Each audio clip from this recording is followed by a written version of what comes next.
Welcome to the deep dive.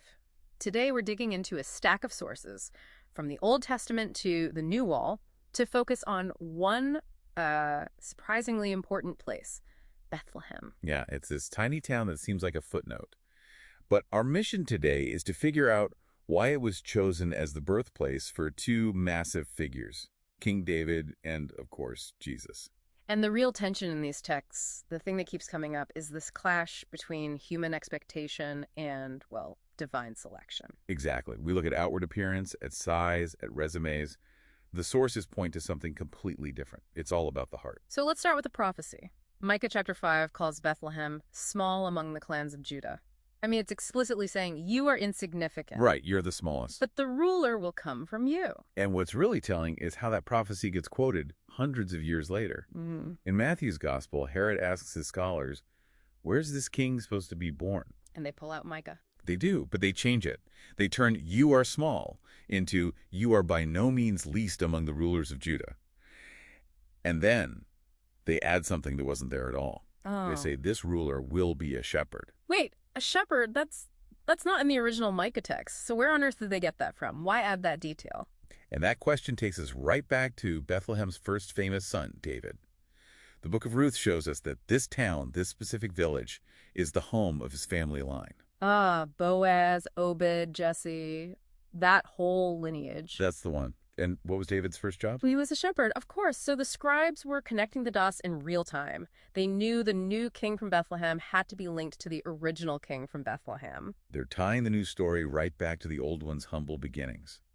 And this brings us to the core principle. In 1 Samuel, God has rejected King Saul, who, by the way, was tall, handsome. He looked like a king. He absolutely looked the part. So God sends the prophet Samuel back to Bethlehem, to Jesse's house, to find a new king. Yeah. And Samuel gets there, sees the oldest son, Eliab. And he falls into the exact same trap. He sees the height, the appearance, and thinks, okay, this has to be the guy. This is Saul 2.0. It's the human standard right there. Yeah. But God stops him. In fact, he makes Samuel look at 7 of Jesse's sons and rejects every single one. We lets him fail 7 times. Just to make the point. And then you get this incredible famous line, man looks at the outward appearance, but the Lord looks at the heart. The center, the motive. And David, he's the one they didn't even bother to call in from the fields. His own father forgot him. He was just the youngest, out tending the sheep. He had 0 status. And that's the one God chooses. So the synthesis here is just, it's so powerful. It is. The one king God was looking for back then wasn't just David, the shepherd boy who became king. It was a pattern for the ultimate king who would come 1,000 years later. And here's the beautiful irony.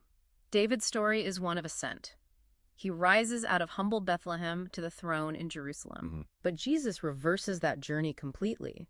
He's the eternal king who descends into that lowly state, born in a manger in that same overlooked town.